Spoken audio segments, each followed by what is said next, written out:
Oye País, buenas noches, Oye País, yo soy Rudy González, gracias por su compañía en esta hora, como cada noche, aquí por Color Visión. El tema de la tragedia del Jet Set nos ha conmovido y nos ha sacudido. El propietario principal, el gerente general de la empresa que regenteaba Jet Set, el empresario Antonio Espaillat, habló por primera vez, rompió su silencio en una entrevista con la periodista Edith Febles. Una entrevista exclusiva, una entrevista para mí magistral, bien hecha, bien llevada y con preguntas puntuales y con respuestas puntuales que nos ponen en el contexto de muchas cosas sobre lo que era esta discoteca y sobre, en cierto modo, lo ocurrido. Defender o condenar en este momento, yo creo que es prematuro. Hay que esperar las investigaciones, hay que esperar el desarrollo de los hechos y ya sacaremos nuestras conclusiones. Con el permiso autorizado de la periodista Edith Febles, me permito reproducir esta entrevista aquí en Oye País. Lo creo de importancia para un hecho tan trascendente. Adelante. Señores, gracias por seguir con nosotros. Hoy tenemos una entrevista que queremos compartir y que consideramos que muchos dominicanos y dominicanas, no importa el lugar donde se encuentren, estarán atentos a esta conversación. A raíz de la tragedia en el Jet Set en República Dominicana, Antonio Espaillat ha aceptado esta conversación, se lo agradecemos porque sabemos que para los dominicanos, dominicanas e incluso para algunos países de América Latina y otras partes del mundo, es vital conocer exactamente qué fue lo que ocurrió y por qué ocurrieron estos hechos que todavía duelen profundamente y que ha originado una cantidad de víctimas que sabemos están muy afectadas. Así que le agradecemos mucho que usted esté en esa disposición. Bienvenido y gracias por estar acá. Muchas gracias, Edith, por esta oportunidad de poder hablar contigo y con toda la nación. Lo primero sería preguntarle cómo se enteró usted de lo que pasó en el Jet Set. Yo estaba en Estados Unidos en una feria de televisión y radio que hacen todos los años en Las Vegas, se llama NAB, donde exponen todos los equipos, tanto de radio como de televisión y todas las nuevas tecnologías. Las Vegas tiene una diferencia de horas con República Dominicana aproximadamente de 3 horas. En el momento en que esto ocurrió, yo recibí una llamada de mi hermana a las 10:30 de la noche, hora Vegas, que era la 1:30 de aquí, y me llamó debajo de los escombros y me dijo: Antonio, ha pasado algo increíble, escuchamos una explosión y todo el techo se ha desplomado y estamos todos debajo aquí de escombros. Inmediatamente ella me dijo eso. Yo le dije a ella: Maribel, no te preocupes, yo voy para el aeropuerto enseguida y arranco para Dominicana. Fui a mi habitación, recogí y me fui inmediatamente al aeropuerto. Tuve la suerte de conseguir un vuelo a las 12:30 de la noche, hora de allá, que por suerte se había retrasado 1 hora, salió a las 1:30 y por ese retraso pudieron montarme. ¿Usted tenía en ese momento una idea de la magnitud de la tragedia? No tenía idea. ¿Qué usted pensaba que había pasado? No tenía idea de decir, pero ¿cómo se puede caer un techo?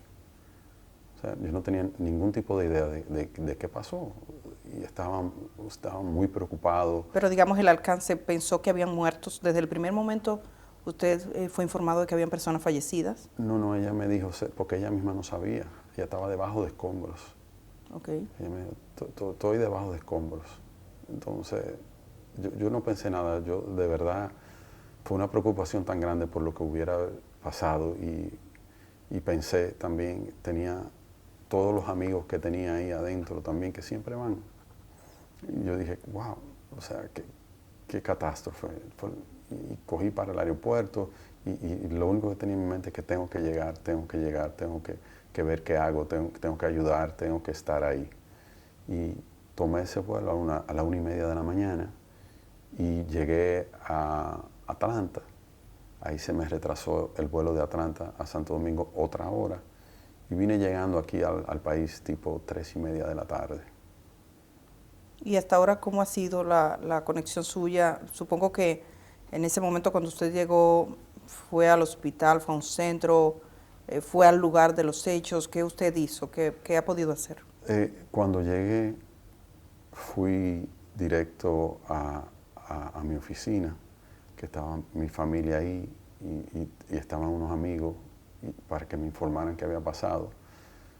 Ya estaba muy avanzado todo, me dieron la información de todo lo que había pasado y me recomendaron que por un tema de seguridad no fuera, porque ya estaban los ánimos caldeados y demás, y que no se podría saber qué podría pasar en torno a mí. Entonces, por eso decidí quedarme ahí. Y me quedé ahí y desde ahí fue que hablé y dio el mensaje que usted di dirigió. el mensaje de que estaba en el país y todo lo que dije en el mensaje. Usted sabe que la gente se pregunta básicamente, ¿qué fue lo que pasó? ¿Usted sabe qué fue lo que pasó? El primero que quiere saber qué fue lo que pasó soy yo. Inclusive, como le estoy diciendo, de casualidad yo estaba en ese viaje, si no, yo hubiera estado ahí. Yo todos los lunes estaba ahí, en mi silla, sentado, siempre, compartiendo con todos los ¿Cuándo clientes. fue la última vez que usted estuvo? Antes de ese lunes, 2 lunes anteriores. 2 lunes anteriores. Era muy difícil que yo no fuera. Yo normalmente faltaba si no estaba en el país, pero yo siempre iba.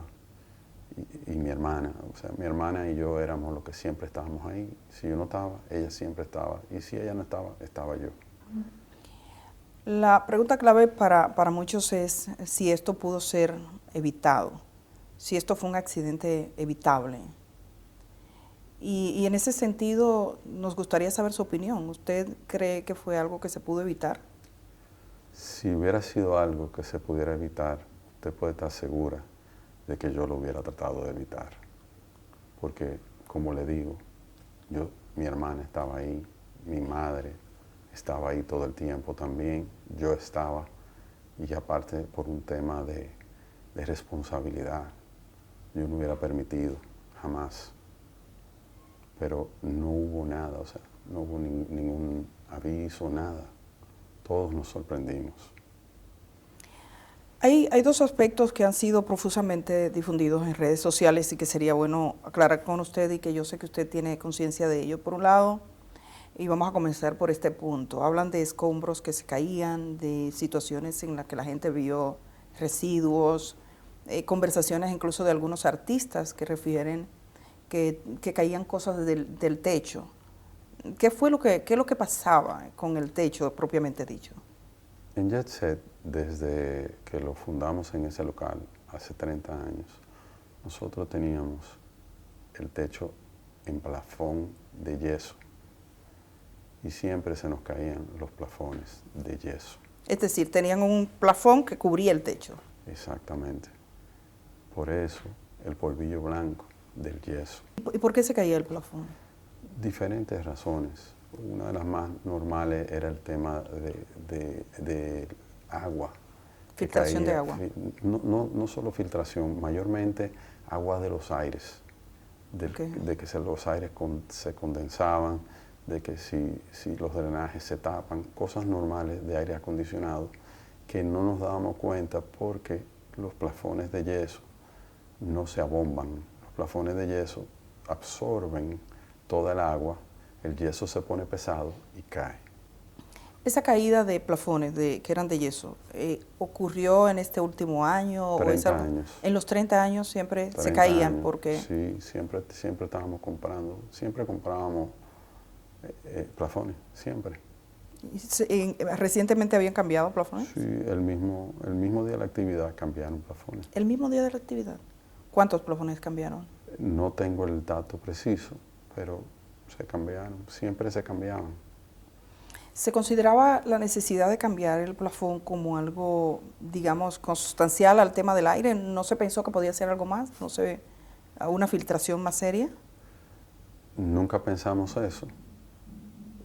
Siempre, en cuanto a filtraciones, nosotros siempre teníamos el techo impermeabilizado. Entonces entendíamos siempre que era un tema de aire. ¿La gente que cambiaba los plafones era la misma? Los empleados, porque un plafón, tú buscas una escalera y lo pones y lo cambias. Eso no lleva, son plafones como si fueran de oficina. Para eso no se contrata una gente para cambiar un plafón. Lo hacía cualquier empleado, una escalera y cambiaba un plafón.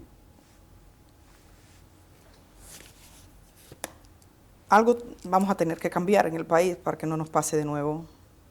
3 cosas que usted piensa que podríamos hacer a partir de este momento. Hay muchas cosas que yo entiendo que a partir de este momento van a cambiar. Yo entiendo que juntos debemos ver todo esto y juntos ver qué cosas tenemos que cambiar.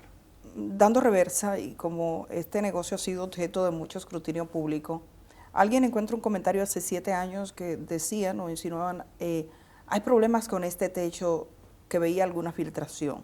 ¿Es posible ustedes en esa etapa recuerdan, si usted mismo recuerda si vio un mensaje como este y si tuvo alguna duda? Nunca vi un mensaje. Pero ya usted dice que los plafones siempre tuvieron. Siempre, 30 años están ahí. Para mí es muy difícil. Yo mismo no podía ver el techo. Lo que veíamos siempre eran los plafones. ¿Nadie nunca examinó el techo? No. ¿Nadie verificó si había un problema estructural o de filtración de agua? Nunca. Nunca. De filtración, siempre en el edificio hubo filtración, inclusive cuando lo compramos a finales de los años 80, tenía filtraciones el edificio. ¿Cómo usted compra ese edificio? ¿Cuál es la historia de ese edificio? El edificio era el cine El Portal y nosotros se lo compramos a los propietarios de ese local. El Jet Set estaba ubicado al lado de la Coca-Cola. Tenía 21 años ahí. La gente, los propietarios del terreno eran los dueños de la Coca-Cola. Y ellos ahí nos dijeron que iban a necesitar el terreno. Entonces nosotros dijimos que no había ningún problema, que nos dieran 3 años para mudarnos. Y en ese tiempo ubicamos el cine. Nosotros queríamos estar en el área, porque era un negocio de esa área y entendíamos que lo mejor era como mantenernos en el área para seguir teniendo la misma clientela y que no le fuera difícil a la gente como reubicarse. Estamos hablando del principio de los años 90. Y entonces usted compra. El edificio lo compra la compañía compra el edificio. Y entonces ahí duramos un tiempo y luego entramos a trabajar, a remodelar. Para ustedes entrar y hacer la discoteca ya dentro, como era previamente un cine, ¿hubo algún cambio en la estructura? En la estructura no hubo ningún cambio. Lo único que hicimos fue que usted sabe que los cines de esa época eran cines grandes y era como teatro, que era como bajando. Entonces lo único que hicimos fue nivelar el piso para que tuviera, porque era hondo, un poquito hondo, para bajar hacia la pantalla. Pero no hubo ningún cambio estructural, digamos, Ninguno. del peso, del techo. No, ninguno. Ningún cambio. No. Cuando usted dice la compañía, usted es el propietario del Jet Set. Yo soy gerente de la compañía del Jet Set. ¿Y quiénes forman la compañía? Mi madre y yo. Ah, ustedes dos. Sí. Entonces usted es el gerente desde esa época. Sí, desde que establecimos la compañía. Uno de los aspectos que se ha referido es el peso sobre la estructura. Y desde el aire hay una imagen que muchos han vuelto hacia atrás, donde se ven algunas estructuras. ¿Qué tanto peso ubicaron en la parte superior sobre el techo? Yo no puedo hablarle de la cantidad del peso, porque nunca tuve la información de cantidad de peso. Nosotros contratábamos gentes expertas en las diferentes áreas que lo trabajaban. Nosotros contratamos compañías de aire acondicionado que nos montaron unos aires acondicionados. Lo que sí puedo decirle que desde el año 1994, cuando fue que entramos a ese local, nosotros teníamos 6 unidades de aire y hasta la fecha es lo que teníamos, 6 unidades de aire. Esa decisión fue una decisión de la compañía que puso el aire, dice usted, de ubicar allí los... La recomendación fue de ellos, la cantidad de toneladas que deberíamos tener y cómo ubicarlos. ¿No sabe qué peso tenían las unidades que estaban? Nunca cuando uno compra un aire pregunta cuánto pesa. Esa estructura no fue sometida nunca a un escrutinio de decir, digamos, en términos estructurales, un ingeniero, un arquitecto que verificase la estructura en sí misma. No. Y por parte del Estado Dominicano, como ustedes tenían un lugar que era un centro donde iban personas, ¿alguna vez hubo algún tipo de inspección? No. ¿Y qué piensa usted de eso?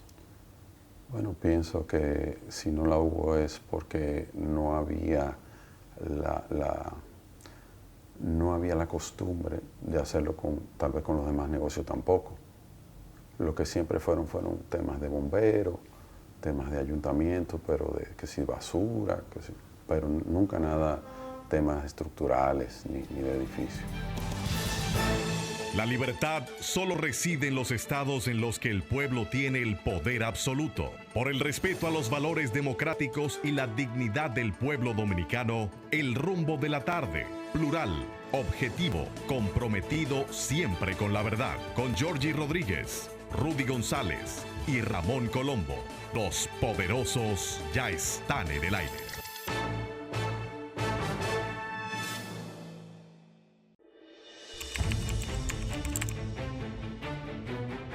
Periodismo de investigación, columnas, opinión, análisis, reportajes de fondo, hora por hora, una completa plataforma multimedia. Periodismo con valor. Noticias horaporhora.com.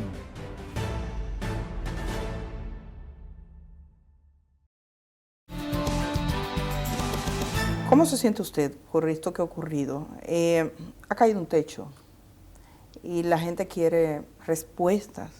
Y estamos hablando, quizás pensando sobre todo en aquellas personas que han sufrido la tragedia de un modo más duro, más fuerte, perdiendo a alguno de los suyos. Entonces, digamos que usted no está hablando conmigo, sino con esa gente. ¿Cómo esa gente que está procurando respuesta, cómo cree usted que es el modo adecuado de obtenerla? Lo primero que quiero decir es que yo tengo un dolor muy grande y que lamento en el alma todas las pérdidas. Nunca hubiera querido que esto pasara, jamás, jamás. Yo, desde que esto pasó, no he tenido vida y yo mismo quiero saber qué pasó. El primero interesado en saber qué pasó soy yo. El jet set era la vida de nuestra familia. Nosotros nacimos cuando mi madre hizo el jet set. Yo tenía 6 años. Nosotros nacimos con el jet set. Jet set era nuestra vida, fue nuestro sustento, fue nuestro todo. O sea, usted no se puede imaginar el dolor que nosotros llevamos, la impotencia de vivir una circunstancia como la que estamos viviendo. Nunca nos lo imaginamos, ni nunca hubiéramos estado preparados para lo que estamos viviendo. Entiendo sobremanera el dolor de todos. Yo lo entiendo. ¿Quién quiere? O sea, ¿cómo no nos va a doler que uno pierda un ser querido? Emocionalmente, usted dice, no ha tenido vida. ¿Eso qué ha implicado en los últimos días? Los últimos días no duermo. Los últimos días he estado hablando con las familias de nuestros empleados. He estado hablando con familias de las víctimas que se nos han acercado. Pero cuántas cosas quisiera yo hacer que no he podido todavía, ni siquiera empezar. Pero lo importante es que yo estoy aquí y yo le voy a dar el frente a todo. Yo no voy para ningún sitio, yo voy a estar aquí. Y todo lo que esté a mi alcance y todo lo que yo pueda hacer, lo voy a hacer. ¿Cuántos empleados tenían en ese momento presente en el lugar? En el lugar habían unos 23 empleados. Tengo entendido que han fallecido 25 empleados. 6. Sí, 6 empleados fallecieron. ¿Usted ha hablado con las 6 familias? Sí, con las 6 familias y he hablado con todos, ¿Eran empleados formales o había alguno que no estuviese formalizado como empleado? Eran empleados formales y habían también empleados contratados por el día, como camareros, que te trabajan ese día, que no son empleados formales, sino que ese día no trabajan en otro sitio y te ofrecen el servicio para ese día. ¿Y alguno de los que murió estaba en esa condición? Sí. ¿Y eso qué implicación tiene en términos, digamos, porque no está en la seguridad social o estaba? Son gente que normalmente tienen otro empleo. Okay. Es su día libre en el otro trabajo, iban ahí y te trabajaban como tú se contrata así, camareros. Usted ahora, hay muchas compañías que usted llama y usted contrata a un camarero y te trabaja a la noche y tú le pagas el acuerdo que tengan por eso. Digamos, esa conversación con las familias, ¿cómo ha sido? Particularmente con la familia de sus empleados. La conversación con la familia de mi empleado ha sido una conversación de apoyo, de saber de sus necesidades y de darle seguridad de que estamos aquí y de que lo vamos a apoyar y en todos los problemas que podamos involucrarnos con ellos vamos a estar y que no están solos. Y de las personas fallecidas, dice que se ha comunicado con algunas familias. Supongo que ellos se han acercado a usted. Ellos se me acercaron, sí. ¿Y cuál ha sido, digamos, el tono de esa conversación? ¿O de esas conversaciones? ¿Han sido muchos? No. He hablado con 3. 3 familias. 3 familias. 2 fallecidos, 2 de 2 familias fallecidas y uno de uno herido, de una muchacha herida. Ellos me han expresado que no tienen en mente ningún tipo de acción legal en mi contra. Me han expresado que entienden mi dolor y lo que hemos hablado es de cómo juntos podemos ayudar. Aparte de esa familia, un ejemplo, uno de esa familia que vino tiene 2 niñas que quedaron huérfanas, entonces tenían un tema con el colegio, que cómo podemos ayudar, y estábamos sentados viendo a ver cómo podemos ayudar de que esas niñas no pierdan su año y de que terminen su carrera de colegio, y hasta más podría ser. Eso es lo que hemos hablado. Hay algunos vecinos que han hecho referencia a ciertos contratiempos, creo que con el sonido que tuvieron, que hablan de la presencia de algún fiscal o una fiscal allí. Usted, en este tiempo, usted que fue gerente de ese lugar, ¿cómo fue esa relación con los vecinos y qué problemas legales fue lo que tuvo el DSC? El tema con los vecinos lo manejó mi hermana. Obviamente, yo le di apoyo. Nosotros buscamos un abogado y estuvimos envueltos con la fiscalía e hicimos todo lo que los vecinos nos pidieron.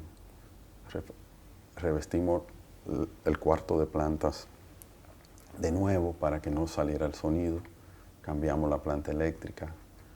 Por un tiempo trabajábamos solo con planta. Nos conectamos a CDE de nuevo porque el jet set solo abría 3 noches, lunes, viernes y sábado. Entonces lo que hicimos fue también hicimos una inversión y volvimos y nos conectamos a la CDE, ya que por ahí es un circuito 24 horas para erradicar y de hecho desde que nos conectamos casi nunca se usó la planta. Reforzamos las puertas de salida, le pusimos doble puerta, o sea, todo lo que nos permitiera que el sonido saliera, los músicos, en vez de entrar por la tarima, entraban por delante del negocio para no abrir esa puerta y que no le molestara a ellos. Todo lo que nos sugirió y todo lo que nos pidieron a través de la Fiscalía lo hicimos. ¿Eso fue un proceso que duró mucho tiempo? Duró unos meses. ¿Y usted fue a la Fiscalía o los fiscales vinieron? Ellos vinieron todo el tiempo. Si me hubieran dicho que fuera, yo hubiera ido. Nunca me dijeron que fuera. Pero todo lo que documentaron, todo lo que fuimos haciendo, chequeaban los decibeles también, del sonido, todo. O sea, todo lo que nos pidieron, nosotros lo hicimos al pie de la letra. Y digamos que aquella relación con el Ministerio Público en ese momento, con esos fiscales y con los vecinos, se limitó al tema del sonido. Sí, el sonido. El problema era el sonido. El sonido, sí, le molestaba el sonido. La planta eléctrica... Que fue la segunda vez, porque muchos años atrás pasó lo mismo. En ese entonces, los vecinos no recurrieron a la Fiscalía, sino que hablaron directo con nosotros. Nosotros arreglamos todo, inclusive ellos querían hasta hacernos un reconocimiento en ese entonces. Le dijimos que no era necesario y que estaban muy felices de que no le molestara. En esta ocasión, entiendo que habían vecinos nuevos, no sé, y decidieron hacerlo a través de la Fiscalía y lo asumimos igual. ¿La planta eléctrica alguna vez estuvo en el techo? No, la planta eléctrica desde que inauguramos hace 30 años estuvo en un cuarto adyacente al edificio. Usted puede dar garantía que en el techo no estaba más que los aires. Y eran 3 tinacos de los tinacos que se usan en las casas, los techos de las casas, que eran para agua de los baños y para agua para lavar los vasos cuando teníamos problemas, porque en el área había mucho problema de agua. Entonces recurrimos a como lo tienen todos en las casas. Esa imagen que se proyecta, que me imagino usted la ha visto, ¿esa es la imagen real del jet set? Sí, son 6 estructuras que son las 6 casetas de los aires acondicionados y una casetica más pequeña de la caseta son los main break. Pero y se ve como un cuadro, como si fuera cuadrado. ¿Por qué se ven así? Como si fuera cubierto, como si estuviese... Ok, los aires acondicionados nos recomendaron que lo techáramos con una caseta de alucín porque el salitre es muy fuerte, ahí estamos muy pegados al mar. Entonces los aires, para que nos duraran un poco más, ellos dijeron, para el mantenimiento y todo lo demás, hágale unas casetas de alucín y así ellos pueden durar más. Y se le hicieron las casetas de alucín. ¿Y eso lo recomendó la empresa que lo instaló?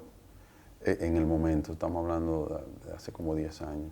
Pero fue la empresa que lo colocó. Sí, todo. Que tengo entendido que esa parte de los aires están al aire libre.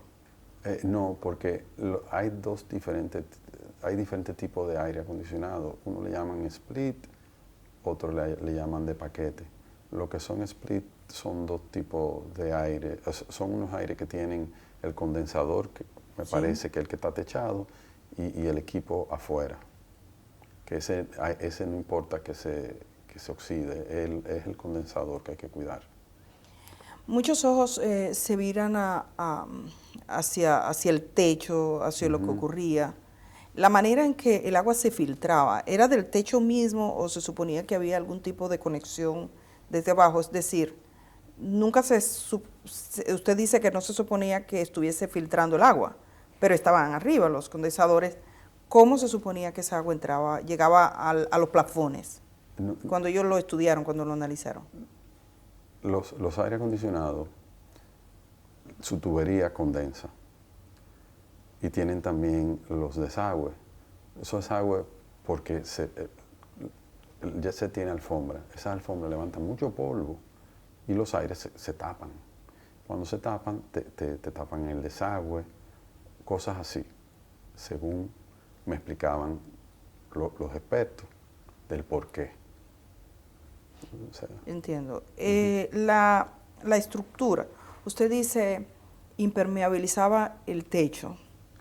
Se ha hablado mucho sobre qué era lo que se hacía, el tipo de trabajo, si esa estructura recibió unos finos, que le llaman, si para evitar filtraciones se fue poniendo un poco más gruesa. ¿Qué tipo de trabajo se hizo? Nosotros siempre impermeabilizamos. nosotros nunca autorizamos un fino. O sea que En los últimos 30 años. No sé si antes de nosotros el cine puso fino. Nosotros siempre impermeabilizamos y no era constante. Un impermeabilizado tal vez no duraba 6, 7, 8 años. Inclusive ahora últimamente se impermeabilizó. cuando Terminamos hace un mes o algo así. de impermeabilizar. Impermeabilizar, sí. Justo por el tema de las... Que cada de cierto la- tiempo ya hay que hacerlo para que no filtre. Como había sonido, Ajá. ¿el sonido estaba también, dependía del techo? No. ¿De qué dependía? De las paredes. El sonido era pegado a las paredes porque el sonido normal era pegado a las paredes con su subwoofer, que es lo pesado, en el piso, que son los bajos. Los bajos siempre están en el piso, que es lo que pesa. Las bocinas no son pesadas, porque son bocinas modernas de Meyer Sound, son bocinas relativamente pequeñas, como así, pegadas a la pared. Ahora hablan del sonido, del efecto que el sonido puede tener sobre las estructuras. ¿Alguna vez le hablaron de eso? No, nunca. Y habían otras bocinas, que eran las bocinas que se utilizaban para las orquestas, que esas que eran como 6 o 7 bocinas juntas. Esas estaban colgadas en la tarima. ¿Cuántas salidas de emergencia tenía Jet Set? Jet Set tenía 5 salidas, Incluyendo la puerta principal. incluyendo la puerta principal. Tenía ¿Dónde estaban? 2 salidas de emergencia en el fondo. Tenía la salida de la tarima. Tenía otra salida en el bar principal que estaba al lado de la tarima. Por ahí entraban los empleados y entraban todas las mercancías. Y tenía la del frente. Eran 5 por todo. ¿Ninguna estaba cerrada por fuera? No, Estaban habilitadas. todas. La gente salió por ahí. ¿Alguna remodelación se hizo Sí, en 2 ocasiones. En el año 2000 se remodeló en el año 2000? y en el año 2015. ¿Qué se hizo específicamente? Mayormente cambio de tapicerías, alfombras, sillas, mesas, básicamente, y anexos fuera de la estructura. Fuera de la estructura. O sea, que no implicaba un peso No. para la estructura. No. Y cuando se hizo esa remodelación, ¿fue un personal calificado? Sí, todo lo que nosotros hicimos siempre contratamos ingenieros, expertos en el área. Y nunca nadie se fijó, nunca nadie miró. No, porque, como le explico, eran remodelaciones de abajo, o sea, del salón. Telas, alfombras, sillas, bares, decoración. Cuando se puso arriba que usted decía que se impermeabilizó, ese personal tampoco notó nada, no notó No. la posibilidad de un quiebre. No. Pero ese personal que ponía la impermeabilización, ¿qué capacidad tenían? ¿Había algún ingeniero entre ellos? ¿Usted contrataba empresas?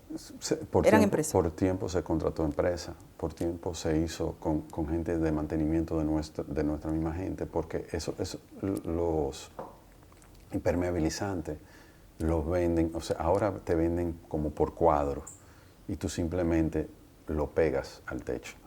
Entonces, eso no necesita más de ahí.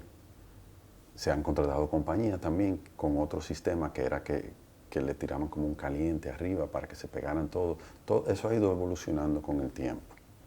Pero nosotros siempre contratamos esos servicios. Hay quienes se hacen preguntas y especulan de qué pudo haber pasado. ¿Usted cree que esto fue un accidente o cree que pudo haber manos criminales, digamos un atentado, por ejemplo? Yo quiero saber qué pasó. Yo no puedo decir que fue una cosa u otra. Yo quiero esperar el peritaje, que es el único que puede decirnos qué pasó. ¿Usted ha iniciado alguna investigación, la empresa como tal al margen de las investigaciones oficiales, o piensa hacer alguna indagatoria con sus técnicos? Eso nuestro equipo legal lo está evaluando. En esta etapa todavía no sé qué se va a hacer. Esta es una tragedia de gran proporción para el país. Cuando usted, ¿en qué momento usted tuvo conciencia así plena de la magnitud de la tragedia? Que usted dijo, esto es más de lo que yo pensaba. En el momento en que lo fuimos viviendo. Cuando yo llegué al país, yo no me imaginaba que era algo tan grande. En el momento en que se fue desarrollando todo fue que fui viendo lo grande que era, con las víctimas y con todo lo que iba pasando. No tenía idea y no podía creer lo que fuera algo de esta magnitud. La libertad solo reside en los estados en los que el pueblo tiene el poder absoluto. Por el respeto a los valores democráticos y la dignidad del pueblo dominicano, El Rumbo de la Tarde, plural, objetivo, comprometido siempre con la verdad. Con Georgie Rodríguez, Rudy González y Ramón Colombo. Los poderosos ya están en el aire.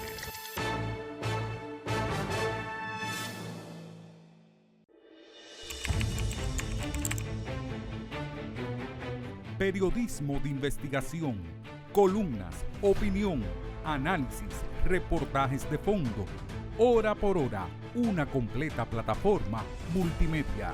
Periodismo con valor. Noticias horaporhora.com.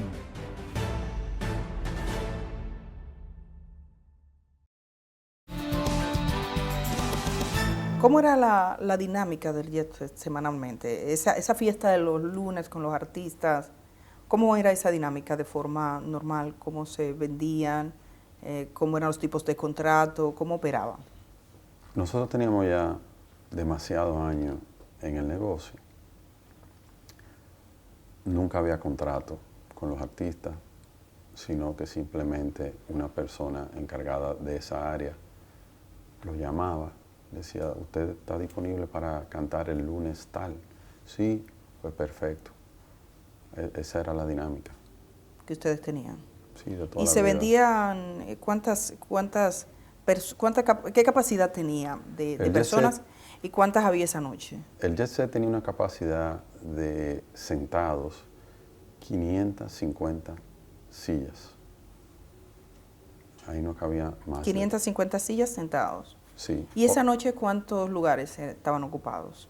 Esa noche tiene que haber habido un promedio entre empleados y clientes, un promedio de 500, y los músicos, un promedio de 510 personas, más o menos, 515 personas. Era un sitio que, aunque se veía muy grande por fuera, al ser todos sentados, no era tan grande. Si usted le quitaba todas las sillas, usted ahí, porque muchas veces hicieron fiestas que promotores alquilaban el Jet Set y hacían fiestas diferentes, con DJ parados, y ahí metían hasta 1000 personas, porque eran parados. Pero el tema de sentados limita mucho el espacio. Entonces, por más que usted quiera, pero eran unos shows. La gente bailaban, pero la mayoría de la gente lo que hacían era ver el show. Entonces no había tanto espacio. Ahí con 500 personas, 550 como mucho, ya eso estaba que no cabía nadie. Que no fue el caso de ese día. Ese día había espacio. O sea, que ese día había menos de 550 personas. Seguro, más o menos por ahí. Había una costumbre de tener como mesas. La gente tenía mesas para... ¿Usted tenía un lugar específico? Por eso le llamamos la familia Jet Set. Ahí habían clientes de 30 años. Ahí había clientes, la mayoría de clientes tenían su mesa fija. Llamaban, no a mí, yo no tenía, en ese sentido, yo no tenía esa relación, pero llamaban a su camarero y le decían, ¿hoy voy o no voy? Si el cliente no iba, ellos la vendían a otra persona, pero siempre era la persona de esa mesa el que la tenía. Y eran muchos. Era mucha gente fija, o sea, era una clientela, era una familia. Siempre estaban ahí, eran los mismos. Esa noche la estrella que cantaba era Rubí Pérez. ¿Cómo fue su relación con él? Excelente, de toda la vida. Una relación de 30 años. ¿Qué usted le diría a sus hijas? He visto que una dice que considera que hubo negligencia. Yo le diría a sus hijas, primero, que lo siento muchísimo, que siento el dolor, que tengo un gran dolor porque perdí un amigo. Rubí era mi amigo de muchos años. Y le diría que entiendo su dolor y entiendo todo lo que puedan estar viviendo y todo lo que estén pensando. ¿Qué tipo de medidas de seguridad tenían en el jet set? O sea, si fuera a evaluar, ¿cuáles eran las medidas comunes de seguridad? Porque estamos hablando de la gente que fue a un lugar a divertirse y pasa esto, nadie se lo espera, usted dice que tampoco. ¿Cuáles eran las medidas normales de seguridad que se adoptaban allí? La medida que se optaban en Jet Set eran medidas de seguridad, no de estructura ni nada de eso, sino de seguridad hacia los clientes. Teníamos como 6 seguridad, individuos que estaban ahí, que protegían, teníamos 2 en la puerta. Fue el primer negocio que prohibió la entrada de armas de fuego, inclusive a militares. O sea, no permitíamos las armas de fuego, teníamos que chequear bien eso. Y la seguridad cuidando a todo el mundo adentro. O sea, la medida de seguridad era muy... La gente se sentía muy segura y protegida. Y toda esta seguridad siempre estaban pendientes a que no hubiera ningún tipo de trifulca ni nada por el estilo. También me refiero al aspecto del entorno en sí mismo. Quizás, me imagino, usted es empresario y aspira a seguir siéndolo. Se lo pregunto, ¿usted va a seguir con sus mismos trabajos? ¿Piensa seguir, no? Claro. Hacia adelante. Claro. Algo cambió ese día, en la manera en que uno ve las edificaciones, en cómo uno mira el techo, los dominicanos, en cómo nosotros miramos el techo. Para usted, ¿qué ha cambiado? Y ese cambio es como si pudiéramos regresar en el tiempo, quizás estuviésemos tomando algunas decisiones. ¿Usted piensa que hay algo que tenemos que cambiar para que esto no se repita? Creo que esto ha pasado por algo. Creo que esto ha pasado para que todos revisemos y que todos estemos atentos a muchas cosas que ninguno estamos. Esto, independiente del gran dolor que representa para las víctimas, para nosotros y para la nación, esto también representa un despertar para muchos aspectos, de que estemos más pendientes de muchas cosas que ninguno estábamos pendientes. O sea, creo que esto es algo que va a servir positivamente para muchas cosas. El Jet Set tenía seguros, los negocios como este tienen seguros. ¿Qué tipo de seguros tenía? El Jet Set tenía un seguro que cubría todo lo que nuestros aseguradores nos recomendaron, todo lo que llevaba un negocio de ese tipo. ¿Cómo cuál es? Que si incendio, que si seguridad de personas, todo lo que conlleva. ¿Un terremoto? Terremoto, todo. Obviamente nunca pensaba, o sea, no tenía algo de que se cayó el techo. Aunque un terremoto podría originar la caída de un techo. Por terremoto, sí. Pero nunca se hizo una evaluación previa. Los mismos seguros nunca tampoco hicieron una evaluación en ese sentido. No estoy seguro. Entiendo que tal vez no, pero no estoy seguro. Ha circulado una versión.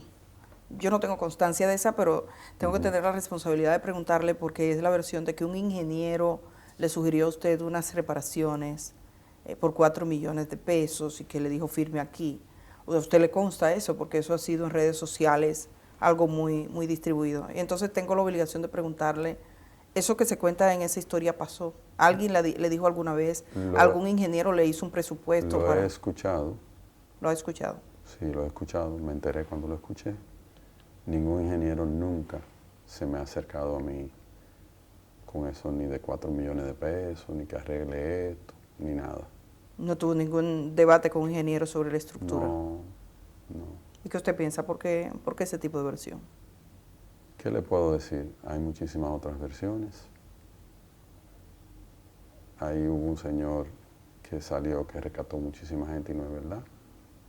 O sea, en todo este suceso han habido muchas opiniones, mucha gente que han entrado, que han salido, muchas personas que han querido ser protagonistas de un u otro tema. Eso no es verdad. A mí nunca se me acercó nadie que aparte, con 4 millones de pesos, no se puede arreglar ni una esquina de un techo, como cuesta todo hoy en día. O sea, ahí solo vemos que a mí nunca se me acercó nadie. ¿Ni usted tuvo un diálogo con ninguna empresa para ningún tipo de reparación de ese tipo? No. ¿En el JET se hicieron reparaciones en algún momento? ¿Usted recuerda haber contratado a un ingeniero, por ejemplo, que mirara para una reparación? Porque a veces este tipo de profesionales está habilitado para decir, mirar un poquito más. Ningún tipo de reparación. Nunca se hizo. Ningún tipo de reparación. Hay, digamos, en términos de, y es la parte que más se debate en términos de la infraestructura, de cómo pudo pasar. Usted dice que se pregunta lo mismo. ¿Usted ha tenido la oportunidad de ver el lugar, de ver lo que pasó, de ver cómo se quebró? Vi el lugar y vi lo que quedó. Sí, yo fui. ¿Usted fui, fue? Lo vi. Sí, lo vi. ¿Y qué sintió? ¿Qué pensó? Cuando lo vi, mi dolor se acrecentó. O sea, vi toda una vida. Vi todo. O sea, no tendría ni palabras para expresarle todo lo que vi. Sí, porque usted estaba vinculado emocionalmente también a este sitio. Nosotros nacimos con ese negocio, creado por mi madre. Y era un escenario habitual. Yo no faltaba. En diciembre nosotros tuvimos aproximadamente 20 fiestas con artistas en vivo. Yo no falté a una fiesta. El 26 de febrero fue el 52 aniversario del Jet Set. Y ahí estuvimos todos, mi mamá, yo, mis hijos, mi esposa, todos estuvimos ahí, mis hermanas, sus esposos, la familia completa, en mi mesa, donde yo siempre estaba sentado. Eso fue un mes antes de la tragedia. Yo siempre estuve ahí, siempre sentí la responsabilidad de estar ahí. Siempre, por todos estos años, ininterrumpido. En algunos países, cuando uno va a un sitio que tiene vocación de servicio público, uno ve en una pared ciertas verificaciones que se hacen. Usted ha sido empresario por muchos años en este negocio de diversión, un negocio que reunía a mucha gente. ¿Qué tipo de verificación se hacía? ¿Alguna vez se recibió una visita de algún tipo de verificación, la que fuese, del tipo de servicio, de lo que se paga, lo que sea?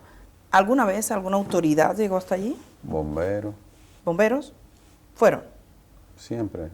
¿Iban los bomberos? Que los extinguidores, que las salidas de emergencia, eso. La gente del tema del trabajo, en un tiempo siempre pasaban a ver la cantidad de empleados que tú tienes, las cosas rutinarias. Salud pública para ver si los vasos están limpios, ese tipo de cosas. Nunca una revisión estructural. Nunca. Evidentemente, la parte más dura, digamos, frente a usted es esa idea que algunos tienen en su mente. Esto se pudo evitar. Esto sería negligencia. porque los accidentes pasan, pero la gente se pregunta, ¿se pudo evitar? ¿Fue negligencia? Cuando el hecho de que eso se haya formulado, y es la pregunta más repetitiva que se formula en este momento y usted lo escucha, ¿cómo usted se siente? ¿Qué usted siente respecto a eso? Yo me siento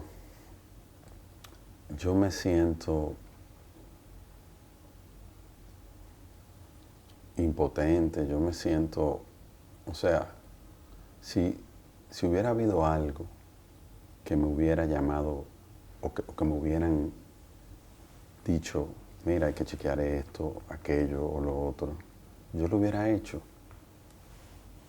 Yo lo hubiera hecho con todo el gusto. Yo estaba ahí. Mi familia estaba ahí. Mi hermana estaba ahí. O sea, ¿cómo yo no lo iba a hacer? Todos los que iban ahí, la mayoría eran amigos míos. El incendio que se alude, ¿cuántos incendios hubo en el Jet Set? En toda su historia uno. ¿Y cómo fue ese incendio? Un rayo cayó en un palo de luz frente al Jet Set, frente al cuarto de planta, y eso ocasionó un fuego en el cuarto de planta. Se llamaron los bomberos, en menos de 30 minutos apagaron el fuego, solo sufrieron las dos plantas eléctricas que estaban ahí dentro y los cables que estaban ahí dentro. Eso fue todo. Inclusive, antes de a la semana de eso ya nosotros estábamos abiertos de nuevo. ¿Usted considera que hay quienes se hayan aprovechado para dañarle o algo así? ¿Usted tiene otros negocios? Yo no puedo juzgar a nadie. Ante un suceso como este, de tanto dolor, yo no puedo juzgar. ¿Usted entiende? Yo lo entiendo. Usted ha dicho que está listo para responder. ¿Qué consecuencias piensa que puede tener sobre usted? ¿Qué usted espera que pase? Yo no sé.